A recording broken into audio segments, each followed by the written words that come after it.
یعنی جو شرعی 4 دلیلیں ہیں ان میں سے کوئی بھی دلیل وہ نہیں ہے۔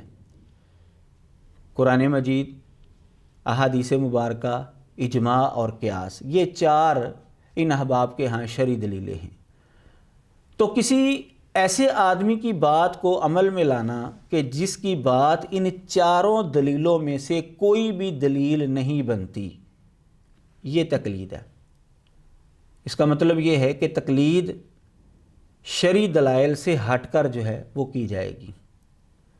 اگر شرعی دلیل کے مطابق کسی کی بات مانی جائے گی تو ان تعریفوں کے مطابق وہ تقلید نہیں ہوگی۔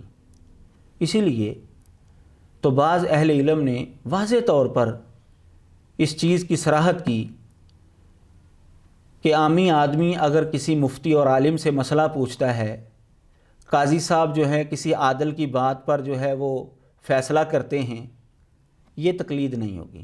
کہتے ہیں فلیس الرجوع الی النبی صلی اللہ علیہ وسلم والاجماع منہ اے من التقلید۔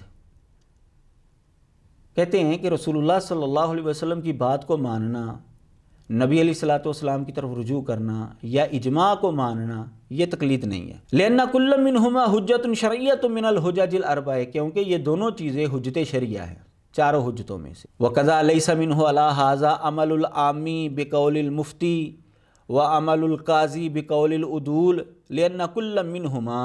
اس لیے تو اہل علم نے یہ بات کی ہے کہ عامی آدمی اگر کسی مفتی صاحب کی بات کو مان کر عمل کرتا ہے، قاضی صاحب کسی عادل بندے کی بات پر فیصلہ کرتا ہے، تو یہ تقلید نہیں ہے۔ نبی علیہ الصلوۃ والسلام کی بات کی طرف رجوع کرنا یہ تقلید نہیں ہے۔ قیاس کو ماننا، اجماع کو ماننا، یہ تقلید نہیں ہے۔ فرماتے ہیں آگے فلیس الرجوع الی النبی صلی اللہ علیہ وسلم والاجماع منہ اے من التقلید، کہ نبی علیہ الصلوۃ والسلام کی طرف رجوع کرنا یا اجماع کی طرف رجوع کرنا یہ تقلید نہیں ہے، کیونکہ یہ دونوں جو ہیں حجت شرعیہ ہیں۔ وَقَذَا لَيْسَ مِنْهُ عَلَى هَذَا عَمَلُ الْعَامِّ بِقَوْلِ الْمُفْتِي، کہتے ہیں اسی طرح عامی آدمی کا مفتی کے قول پر عمل کرنا، وَعَمَلُ الْقَاضِي بِقَوْلِ الْعُدُولِ، اور قاضی صاحب کا کسی عادل بندے کی بات پر فیصلہ کرنا، کہتے ہیں یہ بھی تقلید نہیں ہے۔ کیوں؟ لِأَنَّ كُلًّا مِّنْهُمَا وَإِن لَّمْ يَكُنْ إِحْدَى الْحُجَجِ فَلَيْسَ الْعَمَلُ بِهِ بِلَا حُجَّةٍ شَرْعِيَّةٍ، کہتے ہیں گو کہ یہ دونوں چیزیں جو ہیں حجت شرعیہ تو نہیں ہیں، لیکن ان کے اوپر جو عمل کیا جا رہا ہے نا وہ بغیر حجت شرعیہ کے بھی نہیں ہے، یعنی ان کے پیچھے دلیل موجود ہے، شریعت کے اندر ان چیزوں کو ماننے کا حکم موجود ہے، اس لیے یہ تقلید نہیں بن سکتی۔ تو یہ تعریفات جو میں نے آپ کے سامنے نقل کی ہیں یہ مختلف کتابوں سے اخذ کی گئی ہیں۔ جمع الجوامع ایک کتاب ہے، شرح قصیدہ مالی عظم اللہ علی قاری، التقریر والتحبیر شرح التحریر، اس کے اندر یہ آپ کو باتیں مل جائیں گی۔ مولانا اشرف علی تھانوی رحمہ اللہ سے سوال کیا گیا تقلید کے حوالے سے، تو انہوں نے جواب دیا تقلید کہتے ہیں امتی کا قول ماننا بلا دلیل۔ عرض کیا کہ کیا اللہ اور رسول کے قول کو ماننا بھی تقلید کہلائے گا؟ فرمایا کہ اللہ اور رسول کا حکم ماننا تقلید نہ کہلائے گا، وہ اتباع کہلاتا ہے۔ ملفوظات حکیم الامت صفحہ نمبر 174۔ تو اتنے بڑے عالم دین بھی اس چیز کی صراحت کر رہے ہیں کہ اللہ اور اللہ کے رسول کی بات کو ماننا یہ تقلید نہیں ہے بلکہ یہ اتباع ہے۔ تقلید کسی امتی کی بات کو ماننا، یہ تعریف بھی ہمارے سامنے روز روشن کی طرح یہ بات بیان کر رہی ہے کہ قرآن اور حدیث کے خلاف کسی کی بات کو ماننا یہ تقلید ہے، اللہ اور اللہ کے رسول کی بات کو ماننا یہ تقلید نہیں کہلائے گا۔ اسی لیے اصولی طور پر جو آدمی تقلید کرتا ہے اس کو عالم دین کہنا، فقیہ کہنا، محدث کہنا، اس طرح کے الفاظ اس کو دینے یہ درست نہیں ہے، کیونکہ تقلید قرآن اور حدیث سے ہٹ کر ہوتی ہے، جبکہ قرآن اور حدیث کی بات کو اگر مانا جائے تو وہ تقلید نہیں بلکہ اتباع ہوتی ہے۔ اہل علم جو ہیں خود اس چیز کی صراحت کرتے ہیں، لکھا ہے الحاوی للفتاوی امام سیوطی کی، اس میں لکھتے ہیں وَمَعْلُومٌ أَنَّ لَفْظَ الْفُقَهَاءِ وَالْعُلَمَاءِ إِنَّمَا يُطْلَقُ عَلَى الْمُجْتَهِدِينَ، کہتے ہیں یہ بات تو معلوم ہے، واضح ہے کہ فقہاء اور علماء کا لفظ جو ہے یہ مجتہدین کے اوپر بولا جاتا ہے۔ وَأَمَّا الْمُقَلِّدُ فَلَا يُسَمَّى فَقِيهًا وَلَا عَالِمًا، لیکن جو مقلد ہوتا ہے نہ اس کو ہم فقیہ کہہ سکتے ہیں نہ اس کو عالم کہہ سکتے ہیں۔ کما نص علیہ اہل الفقہ والاصول، جیسا کہ اہل فقہ اور اہل اصول نے اس چیز کی نص بیان کی ہے، واضح طور پر انہوں نے یہ فیصلہ کیا ہے کہ مقلد آدمی کو نہ ہم فقیہ کہہ سکتے ہیں نہ عالم کہہ سکتے ہیں۔ کہتے ہیں وَامتناع اطلاق الفقیہ والعالم علی المقلد کامتناع اطلاق لفظ المسلم علی الیہودی والنصرانی۔ اب تشبیہ کو ذرا دیکھیں کہ کس قدر خطرناک جو ہے وہ تشبیہ دے رہے ہیں۔ کہتے ہیں کہ مقلد کے اوپر عالم اور فقیہ کا لفظ بولنا یہ اسی طرح ممنوع ہے کہ جیسے کسی یہودی اور عیسائی کو مسلمان کہنا یہ ممنوع ہے۔ تو جو تعریفات تقلید کی جاتی ہیں اس کا لازمی نتیجہ یہی ہے کہ جو مقلد ہے، تقلید کرنے والا ہے، وہ نہ تو عالم دین کہلا سکتا ہے نہ وہ فقیہ کہلا سکتا ہے۔ لیکن ہمارے معاشرے میں جو حضرات تقلید کرتے ہیں اور اس پر زور دیتے ہیں وہ اپنے اہل علم کو بہت بڑا عالم دین بھی سمجھ رہے ہوتے ہیں، بہت بڑا فقیہ بھی کہہ رہے ہوتے ہیں، اور دوسری طرف ان کو کہہ رہے ہیں کہ یہ مقلد بھی ہیں۔ تو یہ تضاد ہے، یہ اجتماع ضدین ہے جو اصولی طور پر غلط ہے۔ اصول کی کتابوں کے اندر ان احباب نے یہ بھی لکھا ہے اما المقلد فمستندہ قول مجتہدہ، کہ جو مقلد ہوتا ہے اس کے نزدیک اس کے مجتہد اور امام کی بات ہی قابل حجت ہوتی ہے۔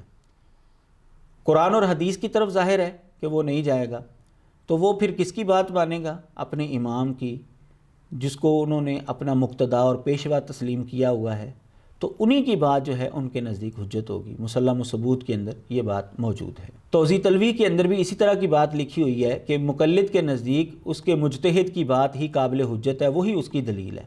کیوں؟ لکھا ہے فَأَمَّا الْمُقَلِّدُ فَالدَّلِيلُ عِنْدَهُ قَوْلُ الْمُجْتَهِدِ فَالْمُقَلِّدُ يَقُولُ هَذَا الْحُكْمُ وَاقِعٌ عِنْدِي لِأَنَّهُ أَدَّى إِلَيْهِ رَأْيُ أَبِي حَنِيفَةَ وَكُلُّ مَا أَدَّى إِلَيْهِ رَأْيُهُ فَهُوَ وَاقِعٌ عِنْدِي۔ اس کی وجہ یہ بیان کرتے ہیں کہ مقلد یہ کہتا ہے کہ یہ حکم میرے نزدیک واقعہ ہے، ثابت ہے۔ کیوں؟ کہ امام ابو حنیفہ رحمہ اللہ کی رائے جو ہے وہ یہاں تک لے کر آ رہی ہے، اور ہر وہ بات جس تک امام صاحب کی رائے جو ہے وہ پہنچا دے وہ بات میرے نزدیک وقوع پذیر ہے، وہ ثابت ہوگی۔ تو چونکہ سارا کچھ انہوں نے اپنے امام کو سمجھا ہوتا ہے، اس لیے ان کے نزدیک ان کا امام ہی قابل حجت ہوتا ہے، اسی کی بات ہی دلیل ہوتی ہے۔ قرآن اور حدیث کی طرف اگر وہ جائیں گے تو تقلید سے وہ خارج ہو جائیں گے۔ صحیح بخاری کی شرح ہے ارشاد القاری، بہت بڑے مفتی صاحب مفتی رشید احمد صاحب انہوں نے یہ شرح کی ہے۔ اس کے اندر لکھتے ہیں توسیع مجال کی خاطر اہل بدعت فقہ حنفی کو چھوڑ کر قرآن و حدیث سے استدلال کرتے ہیں، اور ارخائے عنان کے لیے ہم بھی یہ طرز قبول کر لیتے ہیں، ورنہ مقلد کے لیے صرف قول امام ہی حجت ہوتا ہے۔ اسی شرح کے اندر ایک اور مقام پر یہ بات بھی لکھی ہے، غرضے کہ یہ مسئلہ ایک مسئلے کے حوالے سے صراحت کرتے ہوئے کہتے ہیں کہ یہ مسئلہ اب تک تشنہ تحقیق ہے، اس پر تحقیق جو ہے وہ پوری نہیں ہوئی۔ ما ھذا ہمارا فتویٰ اور عمل قول امام رحمہ اللہ کے مطابق ہی رہے گا۔ کہتے ہیں کہ اس مسئلے کے اوپر ابھی تحقیق تو پوری نہیں ہوئی، لیکن ہمارا قول جو ہے، ہمارا فتویٰ جو ہے وہ امام صاحب کے قول کے مطابق ہی رہے گا، اس لیے کہ ہم امام رحمہ اللہ کے مقلد ہیں، اور مقلد کے لیے قول امام حجت ہوتا ہے، نہ کہ ادلہ اربعہ کہ ان سے استدلال وظیفہ مجتہد ہے۔ تو کس قدر واضح طور پر یہ اہل علم تسلیم کر رہے ہیں کہ مقلد صرف اور صرف اپنے امام کی بات کو مانے گا، کیونکہ اس کے نزدیک صرف امام کی بات ہی قابل حجت ہے، وہی دلیل ہے، اور قرآن اور حدیث، اجماع اور قیاس، یہ جو چار دلیلیں ہیں یہ مجتہد کی دلیلیں ہیں، وہ ان سے استدلال کرے گا، جو تقلید کرنے والا بندہ ہے وہ ان کی طرف رجوع نہیں کر سکتا۔ اب اس کی وجہ کہ اگر وہ تقلید کو چھوڑے گا تو اس کے اوپر حکم کیا لگے گا، کیا وجہ ہے کہ تقلید کو ان احباب نے بڑا لازمی قرار دیا ہے؟ وجہ یہ بیان کی گئی ہے ان کی کتابوں کے اندر کہ اگر کوئی آدمی تقلید کو چھوڑے گا تو وہ گمراہ ہو جائے گا۔ تو جب یہ ذہن بنا لیا گیا کہ تقلید کے بغیر بندہ ہدایت یافتہ ہو ہی نہیں سکتا، تو پھر تقلید کو ظاہر ہے کہ ہر چیز سے مقدم رکھا جائے گا۔ پھر جو ان کا رویہ ہے تقلید کے حوالے سے بالکل وہی رویہ سامنے آئے گا، جبکہ یہ بات حقیقت کے خلاف ہے کہ تقلید جو ہے وہ قرآن اور حدیث کی اگر بات ماننی ہے تو وہ تقلید نہیں ہے، اور اگر قرآن اور حدیث کو چھوڑ کر کسی کی بات ماننی ہے، تقلید کی تعریف بھی حقیقی طور پر یہی بنتی ہے، تو پھر وہ ہدایت کیسے ہو سکتی ہے؟ ہدایت تو قرآن اور حدیث کی بات ہے۔ بہرحال ان کی کتاب کے اندر یہ بات لکھی ہے۔ تفسیر جلالین کا حاشیہ ہے، علامہ ساوی نے وہ حاشیہ لکھا ہے، حاشیہ ساوی علی الجلالین۔ سورۃ الکہف کی جو آیت ہے، اس آیت کی تفسیر کے اندر حاشیے پر یہ بات لکھی ہے، ولا یجوز تقلید ما عدا المذاہب الاربعۃ، کہتے ہیں کہ چاروں مذاہب کے علاوہ تقلید جو ہے یہ درست نہیں ہے۔ تقلید کی جائے گی صرف چاروں مذاہب کی، یعنی امام مالک رحمہ اللہ کی، امام ابو حنیفہ رحمہ اللہ کی، امام شافعی رحمہ اللہ کی، اور امام احمد بن حنبل رحمہ اللہ کی۔ ان چاروں اماموں کی ہی تقلید کرے گا کوئی نہ کوئی بندہ، ان چاروں کے علاوہ کسی پانچویں بندے کی تقلید نہیں ہو سکتی۔ وجہ کیا ہے؟ کہتے ہیں ولا یجوز تقلید ما عدا المذاہب الاربعۃ، کہ مذاہب اربعہ کے علاوہ جو بات ہے اس کی تقلید کرنا یہ غلط ہے، جائز نہیں ہے۔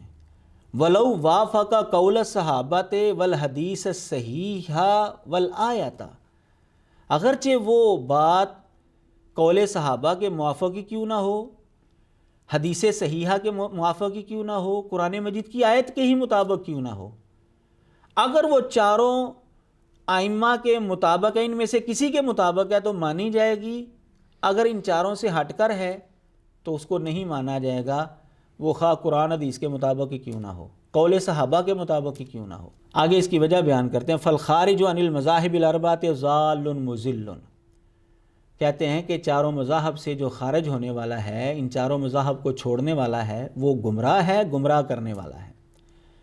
وَرُبَمَا أَدَّاهُ ذَلِكَ لِلْكُفْرِ، کہتے ہیں بسا اوقات کفر تک یہ چیز اس کو لے جاتی ہے۔ لِأَنَّ الْأَخْذَ بِظَوَاهِرِ الْكِتَابِ وَالسُّنَّةِ مِنْ أُصُولِ الْكُفْرِ، کیونکہ کتاب و سنت یعنی قرآن و حدیث کے ظاہر کو لینا یہ کفر کا اصول ہے، کفر کی بنیاد ہے۔